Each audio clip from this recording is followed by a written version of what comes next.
êtes là ce matin. On va pouvoir lancer avec un petit peu de retard la conférence de presse. Nous allons vous présenter les sélectionnés qui iront au championnat d'Europe à Novi Sad la semaine prochaine, ainsi que ce sera les mêmes, justement, les sélectionnés qui partiront aussi au championnat du monde au mois de juillet en Chine à Wuxi.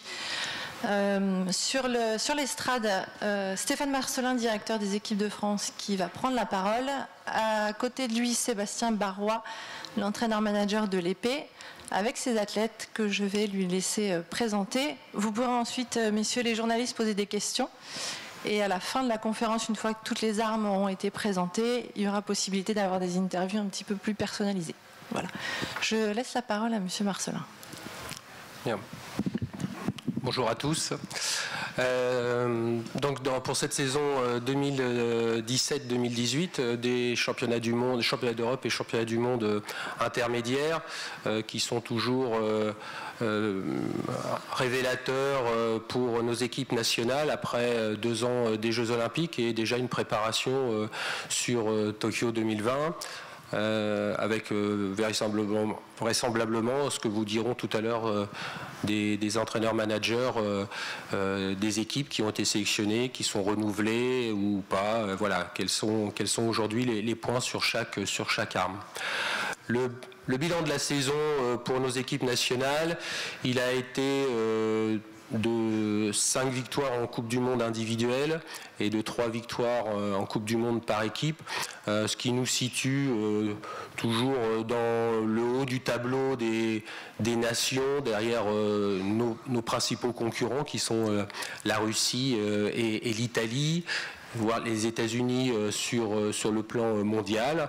Voilà, donc c'est une bonne saison avec dans le détail plus une présence toujours dans le dernier T8 ou dans le dernier carré avec les membres de l'équipe de France.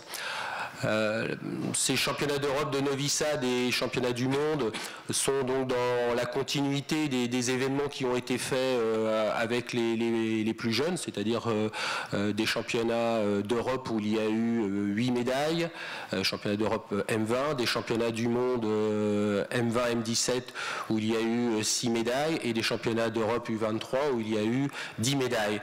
Ce qui nous a toujours placé au niveau du classement des nations dans les 3 premiers, donc ce qui nous permet de conserver notre place. Notre challenge aujourd'hui pour espérer aller un peu plus haut, c'est de faire un peu plus de médailles d'or pour être devant ces nations comme l'Italie et la Russie. Et je pense que nous avons tout à fait le potentiel pour le faire. Pour terminer, dans 8 jours, nous serons déjà sur le départ ou seront même arrivés certains sur Novi Sad. Et pour la préparation des championnats du monde de Fuxi, nous ferons un stage de préparation à Shanghai, 8 jours la semaine précédente, ces championnats du monde. Voilà. Je vais laisser maintenant aux entraîneurs-managers de vous présenter leurs équipes pour ces événements. Merci. Bonjour à toutes et tous. Donc voilà, je vais vous présenter l'équipe qui représentera donc la France sur les championnats d'Europe à Novi Sad et ensuite sur les championnats du monde à Wuxi. Je vais vous les présenter à ma droite. Donc Laurent Cépé du club de Clichy. Alors je tiens aussi à marquer l'appartenance du club parce que c'est aussi la formation de ces tireuses. Donc Laurence cette année a fait une seconde place à la Coupe du Monde de Dubaï et fait partie aussi de l'équipe qui avait été championne d'Europe l'an dernier à Tbilissi. Ensuite, Oriane Malo, qui elle aussi a réussi un podium sur la dernière épreuve sur le Grand Prix de Cali il y a 15 jours, donc, qui est du club de Saint-Gratien. Ensuite, Coraline Vitalis, alors qui a terminé première au classement sélectif au point, qui elle a fait une saison avec une victoire en Coupe du Monde à la Havane au mois de janvier et un quart de finale à Dubaï derrière au mois de mai. Et puis pour finir, Marie-Florence, j'ai oublié de donner le club donc de Levallois, et puis Marie-Florence Candassamy du PUC, qui elle a fait un podium sur le Grand Prix de Budapest au mois de mars. Donc ces 4 filles sélectionnées, comme vous avez pu l'entendre, ont réussi cette année à faire un minima un podium. C'est une bonne chose. C'est une des premières saisons où les 4 sélectionnés réussissent ce podium. Donc c'est avec beaucoup d'ambition et que nous allons aborder dans un premier temps les championnats d'Europe, puisque cette équipe, même si elle a été renouvelée, a été championne d'Europe l'an dernier à Tbilissi. Donc on repart pour reconquérir et conquérir le titre par équipe, et puis être aussi très ambitieuse sur l'individuel, parce que c'est ce qui nous manque peut-être sur ces dernières années, c'est de réussir à faire un podium sur l'épreuve individuelle. Voilà. Sur le bilan de la saison, oui, alors pour revenir un petit peu à ce que disait Stéphane, pour moi c'est une saison très positive, hein. Je reviens donc sur ces podiums, sur ces victoires aussi en Coupe du Monde, puisque c'est aussi ce qu'on recherche, hein. Le Graal c'est la victoire, donc une victoire en individuel avec Coraline, mais ne pas oublier aussi une victoire par équipe à Tallinn lors d'une épreuve de Coupe du Monde, ce qui nous situe aujourd'hui au 5e rang mondial sur le classement FIE, sachant que les 8 premières équipes se tiennent à peu près à 40 points, donc c'est très serré. Donc on y va et on essaiera encore une fois de reconquérir le titre et de faire tout aussi bien après au championnat du monde à Ouchy.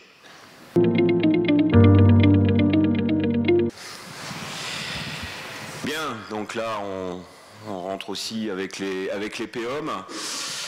Alors, je vais vous présenter l'équipe, simplement en préambule, vous dire qu'il y a un absent, puisque Ronan Augustin, pour des obligations professionnelles, n'a pas pu être présent ce matin. Donc, à ma droite, avons-nous encore besoin de le présenter, le grand Yannick Borel. Non, je lui touche un peu son ego quand même. Donc Yannick Borel du club de Levallois, donc qui cette année a réussi à faire un podium à Vancouver et à gagner. Alors apparemment sur ce qu'il disait c'était une réaction d'orgueil, donc à gagner le Grand Prix de Cali il y a 15 jours. Merci Bola, tu peux crier un peu plus fort si tu veux. Il a des fans. Hein. Donc voilà, champion d'Europe en titre aussi. Et aujourd'hui numéro 7 mondial. Voilà. Ensuite, Daniel Gérand, qui faisait partie aussi de l'équipe championne du monde l'an dernier, qui a réussi à passer le cap des quarts de finale cette année avec 2 podiums, puisqu'il fait 2 à Vancouver. Non, je ne taille pas en disant ça, hein, c'est juste un constat. Donc, qui fait 2 podiums cette année, il fait 2e à Vancouver et 3e à Cali. Donc, il lui aussi aura des prétentions sur ces championnats d'Europe et championnats du monde. Et puis le petit nouveau, hein, puisque c'est sa première sélection sur des championnats du monde senior.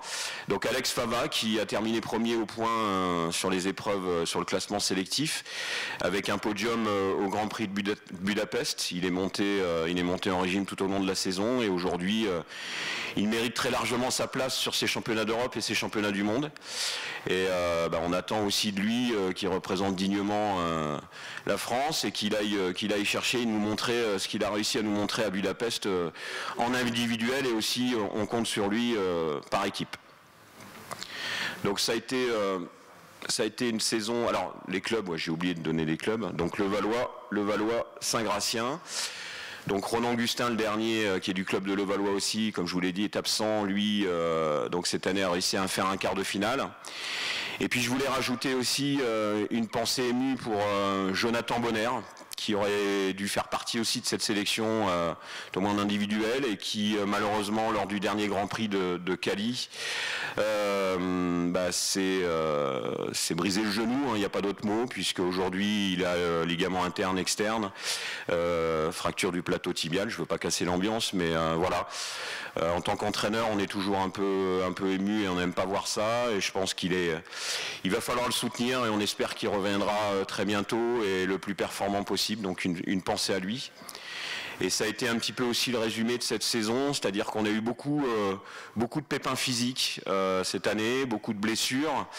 Je pense notamment aussi à Mathias Biabiani, le genou.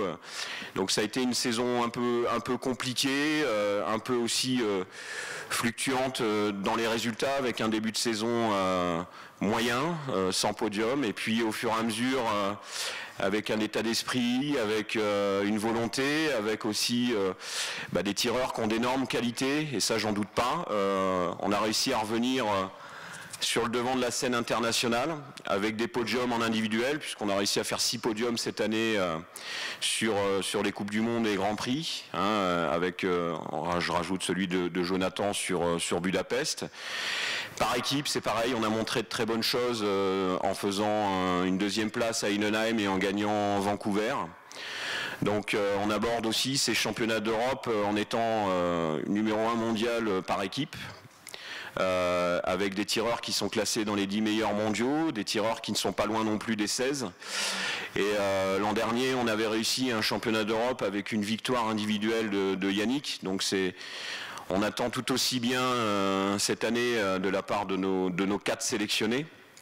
Et puis on était passé un petit peu à côté sur la compétition par équipe. Et aujourd'hui, nous, ce qu'on voudrait, c'est reconquérir le titre européen sur Novi Sad.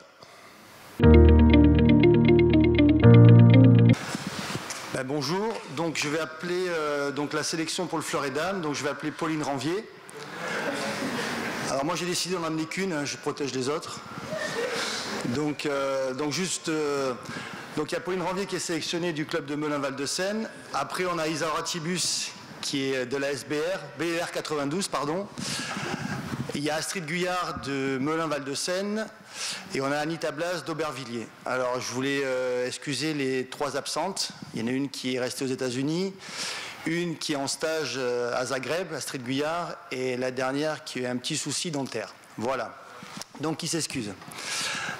Au niveau des résultats, cette année en individuel, on a été beaucoup moins performant que l'année dernière. On a seulement 2 quarts avec Isaura Tibus, 3 quarts pardon, avec 2 quarts d'Isaura Tibus et 1 quart de Pauline Ranvier. Par contre, par équipe, après un début de saison un peu délicat, on a réussi sur les 3 dernières compètes à faire podium. Donc on fait 3 à Katowice, 2 à Alger et 3 à Tauber. Merci. Donc voilà, donc là notre objectif cette année c'est d'essayer en individuel de faire aussi bien que les dernières aux Europes et au monde. On avait fait 2 médailles de bronze avec Isaura Tibus. Par contre on n'avait pas été trop performant par équipe. Donc notre but c'est de remonter, comme on dit sur la boîte, avec les filles aux Europes et au monde par équipe. Voilà. Voilà en gros les objectifs qu'on s'est fixés avec le fleur et dames. Donc là, je vais appeler la sélection pour le fleuret homme.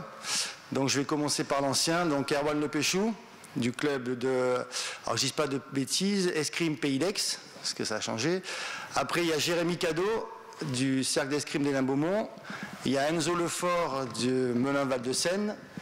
Et on a le Maxime Potti, d'ici les Moulineaux. Donc je vais vous présenter vite fait les tireurs, même si vous les connaissez. Donc à ma droite, j'ai Erwan Lepéchou, vainqueur de la Coupe du Monde cette année à Tokyo, et qui a fait quart de finale à Anaheim, si je ne dis pas de bêtises. Et à Turin, exact. Après, à sa droite, il y a Jérémy Cadeau. Donc Jérémy a fait un podium à Bonn, et il doit avoir un quart de finale à Saint-Pétersbourg. Voilà. Après, on a Enzo Lefort qui a fait un podium à Turin, en Grand Prix. Et au fond, nous avons le petit nouveau, le petit dernier, qui est la 2e victoire du Fleuret cette année en Coupe du Monde, qui a gagné l'épreuve de Saint-Pétersbourg. Donc c'était son premier podium et il a fait, dans le vif du sujet, il a gagné directement, sans passer par la 3e place. Donc voilà, donc c'est sa première victoire. Donc voilà, ça c'est le bilan. Donc 2 victoires en Coupe du Monde individuelle donc 3 podiums. En sachant qu'il ne faut pas oublier aussi Julien Mertine, qui est le remplaçant numéro 1 et qui lui aussi avait un podium à son actif sur le CIP. Donc ce qui est intéressant, c'est que cette année, on avait 5 tireurs qui étaient montés sur la boîte. Et donc pour la sélection, ça n'a pas été facile, il a fallu faire des choix, mais on l'a fait, donc on a sélectionné ces 4 personnes-là. Voilà, donc c'est intéressant d'avoir un groupe où on a plusieurs individualités qui peuvent monter sur des podiums. Au niveau de l'équipe, cette année, on a été moins performant que l'année dernière. C'est vrai que l'année dernière, on avait gagné quand même 3 Coupes du Monde par équipe. Donc cette année, on a eu un début de saison un peu compliqué parce qu'on a fait beaucoup de tests, on a essayé des jeunes. Mais à partir du CIP, on a remis les anciens. Et donc on est sur 3 podiums d'affilée. Donc le CIP, Bonn et Saint-Pétersbourg. Voilà. Donc l'objectif cette année pour les championnats d'Europe, je vais dire c'est comme l'année dernière, c'est faire une médaille individuelle. L'année dernière on a eu Jérémy Cadeau qui avait fait médaille de bronze. Et refaire aussi bien que l'année dernière, même si cette année on n'est pas favori, mais je pense qu'on a largement les épaules pour le faire, c'est de redevenir champion d'Europe par équipe, comme l'année dernière. Et au niveau des championnats du monde, l'objectif fixé, c'est que faire une médaille individuelle. Donc n'importe quelle médaille on va prendre, mais faire une médaille individuelle et essayer de remonter sur la boîte et carrément d'être champion du monde par équipe. Car la dernière fois c'était en 2014, si je ne dis pas de bêtises. Donc on aimerait être encore une nouvelle fois champion du monde. Voilà les objectifs qu'on va se fixer. Bien, donc on commence par les filles, bonjour. Manon Brunet, Cécilia Berder, Charlotte Lambard, je vous invite à me rejoindre. Alors, veuillez excuser aussi Caroline Kiroli qui est la 4e. En fait, je lui avais donné l'autorisation il y a assez longtemps d'aller faire une représentation avec Jeff Lamour. Voilà, donc elle ne sera pas là. Que dire ?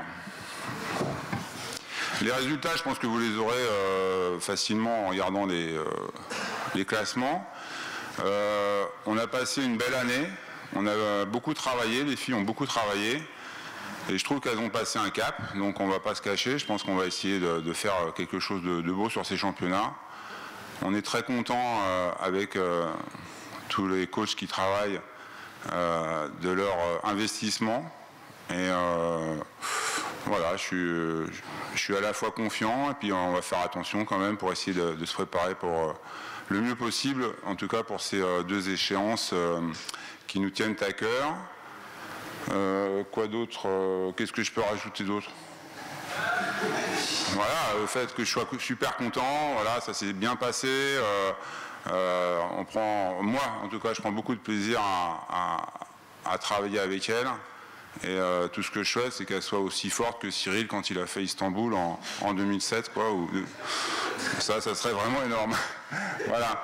Donc j'espère vraiment qu'on va faire de grandes choses et j'y crois fort. Voilà. Alors on va passer aux garçons. Donc il y a Vincent Anstedt, Maxence Lambert, Bolade Apiti et Tom Seyss.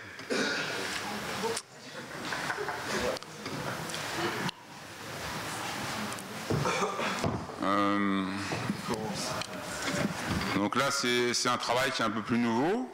Et je trouve que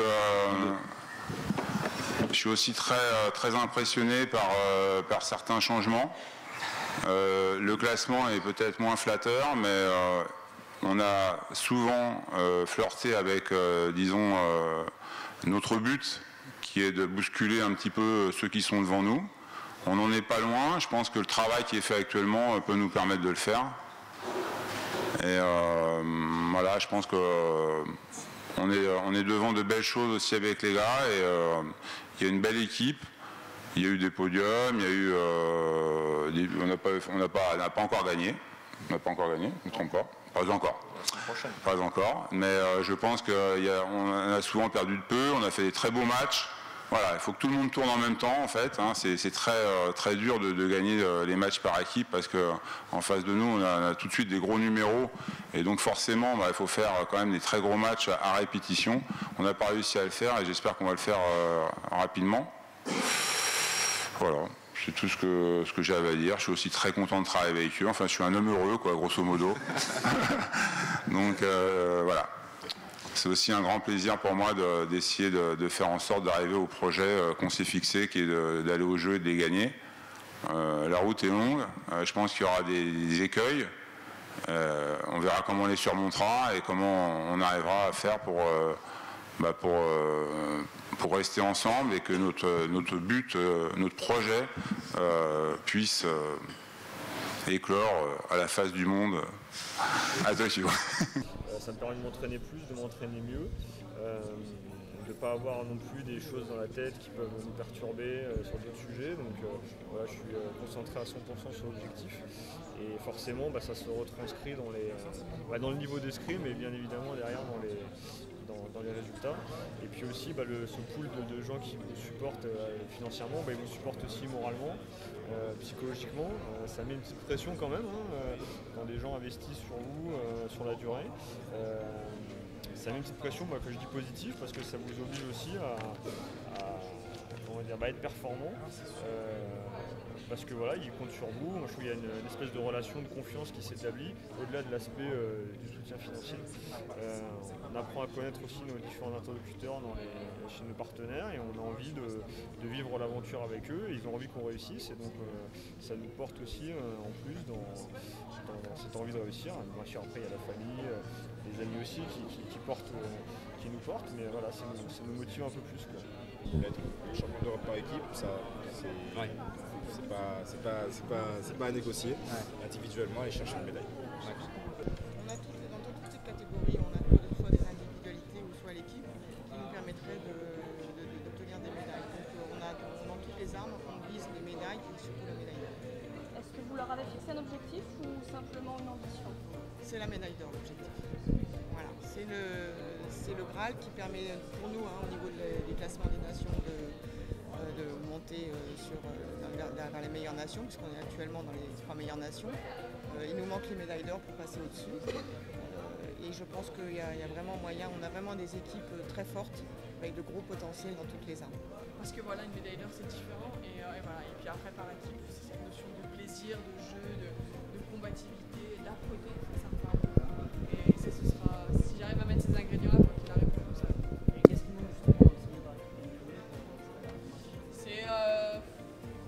Il y a des fois une stabilité émotionnelle. Par exemple, quand on a tiré sur les Italiennes, des fois elles ont cette capacité un petit peu à nous faire surjouer. Pareil sur les Russes, dans une culture différente, mais elles ont une certaine froideur qui fait que elles sont des fois plus stables que nous. Et nous, oui, c'est sûr qu'on a envie, mais des fois on est un peu comme un chien fou. Et du coup, voilà, c'est être un peu plus stable sur l'ensemble d'un match. Un match, ça va assez vite, ça dure 30-40 minutes, mais si on a cette stabilité, c'est souvent plus intéressant. Face à des Italiennes, des Russes, des Ukrainiennes, des Hongroises, des Polonaises, je pourrais citer tous les pays qui ont des fois un peu plus cette stabilité. Voilà, nous, des fois, avec notre culture latine, on y va un petit peu plus avec la fougue, mais voilà, c'est ça qui fera la différence en finale du championnat du monde ou au premier tour, quoi qu'il arrive. Et est-ce que vous arrivez mieux à gérer les moments forts? Souvent, vous perdiez 15-14 comme ça dans les grands championnats, on a vu. Pas forcément, non. Pas forcément. Mais je parle en équipe en général. Ouais, alors les matchs, c'est en 45-44. Les moments chauds, faut être vraiment, c'est toute l'équipe, quoi. C'est une équipe, ça se fait à 4 tireuses avec tout le staff derrière. C'est clair qu'il faut que chacune puisse répondre présent. Et le jour où tout le monde est à son meilleur niveau, là on devient dangereuse. Ouais. Vous avez des objectifs, d'abord pour les Européens, ensuite les mondiaux, qui sont très proches d'ailleurs. Oui, bien sûr, des objectifs, on s'en fixe toujours, de toute façon, en début de saison et au fur et à mesure des résultats de la saison, on continue à s'en fixer. Alors nous, en tout cas sur l'épée hommes et l'épée dames, on a des objectifs, on va dire, assez élevés, puisque l'an dernier, on avait réussi à ramener 2 médailles d'or des championnats d'Europe. Donc l'objectif, c'est de faire aussi bien cette année. À l'épée dames, on avait réussi à gagner le titre par équipe, ce qui avait été une grosse surprise, puisque ça faisait la première fois qu'elle remportait le championnat d'Europe par équipe.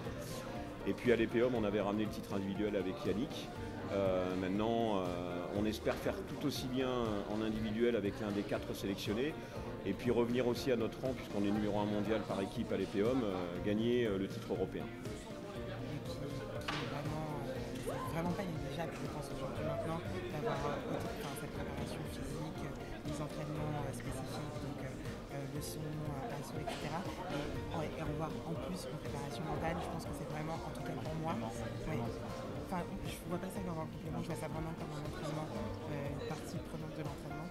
Et je pense que voilà, moi ça m'a beaucoup aidé cette année. J'avais déjà commencé avec j'étais un peu sortie de l'INSEP et je m'entraînais surtout avec Laura Flessel. Et du coup, j'avais déjà commencé un peu ce travail mental avec elle et que j'ai poursuivi du